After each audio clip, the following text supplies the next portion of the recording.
For the sky replacement activity, what you're going to do is you're going to find a background image, a sky or a beach or something like that. You're going to hold control and click on the image and click copy image. In Photoshop, you're going to click edit to paste, and then you're going to you're going to select the move tool to apply the transformation. So for this one, what I'm going to do here is I'm going to click on this and I'm going to choose this as my background. So I'm holding down control on my keyboard and I'm going to click copy image. And then I'm going to go over here and I'm going to say edit to paste. And then what I'm going to do is I'm going to choose my move tool over here and I'm going to stretch this so that it fits the entire canvas here. So I'm going to stretch this. And then I'm going to position this sun so that it lays right on one of those intersections. Remember our rule of thirds, so you never want to forget about our rule of thirds and the rule of fate. So I like where that is, so I clicked back on my move tool and I'm going to click apply transformation. I'm going to go back over here, and now what I want to do is I'm going to look for a foreground image like a car or a boat or something like that. So for this one, I'm going to use this cruise ship. So I'm going to hold down control on my keyboard and I'm going to say copy image. Then I'm going to go over here. I'm going to create a new layer. Then I'm going to say edit, paste.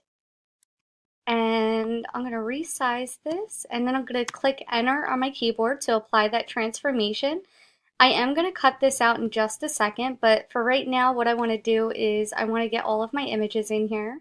And for this one, I do need at least 4 objects in here. So I have a cruise ship. I'm going to put an astronaut in here as well.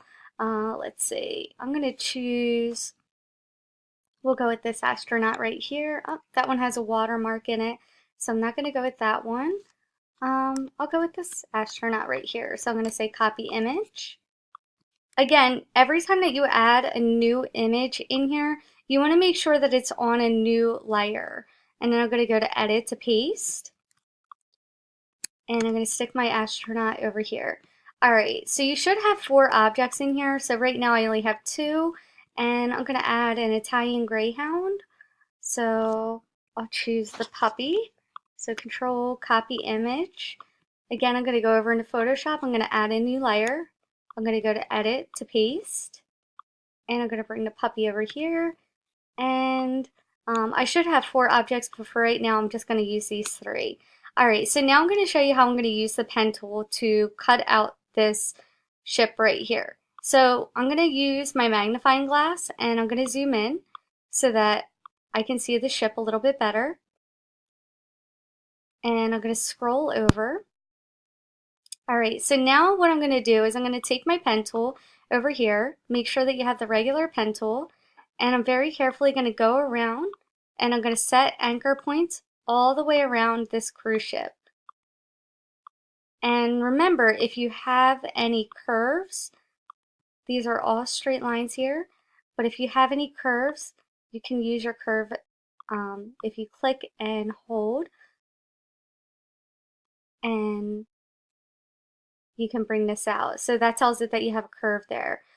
So I'm going to speed this up and I'm going to pause this, and then what I'm going to do is I'm just going to keep adding all of these anchor points all the way around the ship. So hopefully you do a little bit better of a job than I'm doing right here. I'm just doing this really quickly just to show you. And I'm just going to go really quick around here. Again, you should be taking a little bit more time to make sure that you're going exactly around. So I had a curve right here, so I clicked and held, and I added that curve there. Alright, so now what I'm going to do is I'm just going to really quickly go around and continue to add anchor points. You'll probably go a lot slower than what I'm going to do right here, but for the sake of time, I'm just going to go really quickly. But I do expect you to definitely go a little bit slower with this and make sure that you're more accurate.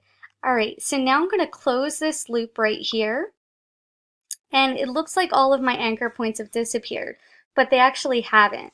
So what I'm going to do is I'm going to hold down Control on my keyboard, and I'm going to click in the middle here and I'm going to say make selection and I'm going to click OK. So now if I hit delete, it's going to delete the ship, and I don't want it to delete the ship. I actually want it to delete the inverse. Now keep in mind that I do have the ship selected over here, so I have that layer selected. So I'm going to go up to select to inverse. And what this does is it selects the opposite of what I have selected. So if I zoom out here, you can see there's marching ants all around my screen here, and they're also around the ship. So if I click delete on my keyboard and I hit Command D on my keyboard, you'll see that my ship is now all cut out, and I'm going to hit enter to apply that transformation. So that's how I'm going to use the pen tool to cut out my objects. And I'm going to do the same thing over here with the puppy and the astronaut. And for my fourth object, what I'm going to do is I'm going to add in a T-Rex here. So I'm going to find an image, I'm going to say copy image. Again, I'm going to go over here, I'm going to add a new layer, and I can actually hit Command V on the keyboard, and I'm going to make this bigger. I'm going to use the pen tool to cut this out. So I'm going to go over here, I'm going to select my pen tool, and I'm going to go around the object. So the whole point in this exercise is to use the pen tool. So I do want you using the pen tool to cut these images out. So make sure that you're using the pen tool. Okay, and I'm about to close my loop over here with the pen tool. So I'm going to add a few more anchor points, and you'll know that you closed the loop because that circle shows up.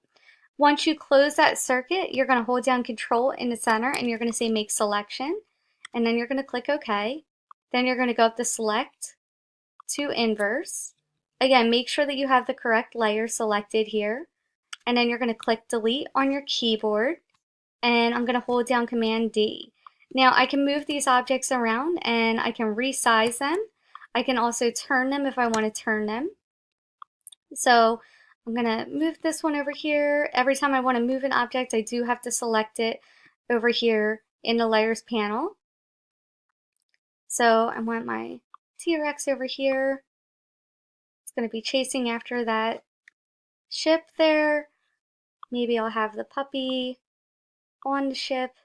The dog's going to be up here. And I have my astronaut floating in space. All right, so now what we need to do, I'm going to switch back over here. So now what we're going to do is we're going to insert a text layer. So name this location. So you can use either the vertical text tool or you can use the horizontal text tool. So I'm going to use the horizontal text tool for this. And I'm going to click and drag.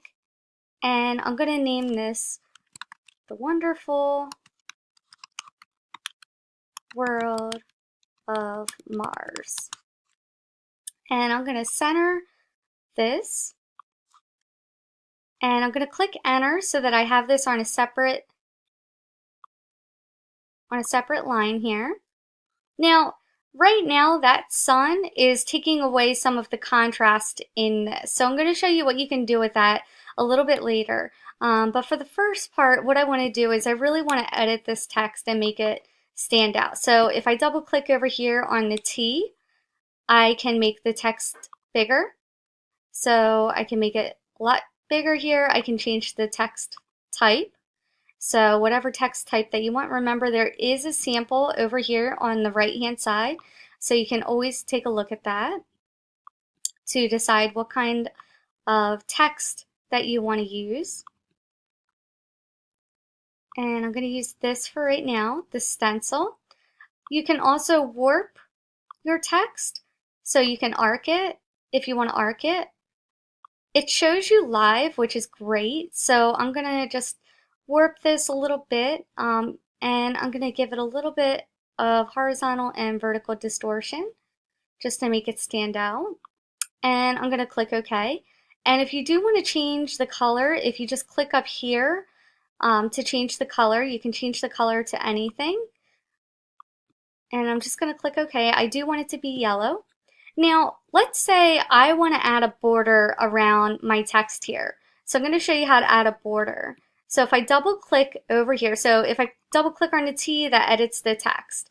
If I double click over here in the gray space of my text, so not on the words. You can see what happens if I double click on the words there, it edits those words. But if I double click over here, it's the same as if I was to click this FX right here. So I'm going to click on FX and I'm going to open up the same layer style window. Now what I want to do is I want to click, so I want to tick off or check the outer glow, and I'm going to change this to normal. I'm going to bring the opacity all the way up, and I'm going to change the color of this, and I'm going to change the color to maybe a nice blue here, or teal. So I'm going to change the technique to precise, and sometimes I bring the spread all the way up just so that I have a solid line to go with. So this will show you exactly what it's going to look like, and you can kind of play around with the size and the spread. So the spread will just kind of make it fizzle out. So let me just bring the size up here so that you can see what I'm talking about. So if the spread's all the way up, you can see it makes it a solid border here. And if I bring the spread down, you can see it gives it kind of that nice edge there. All right, and then I'm going to click OK, and that's how you're going to make your advertisement.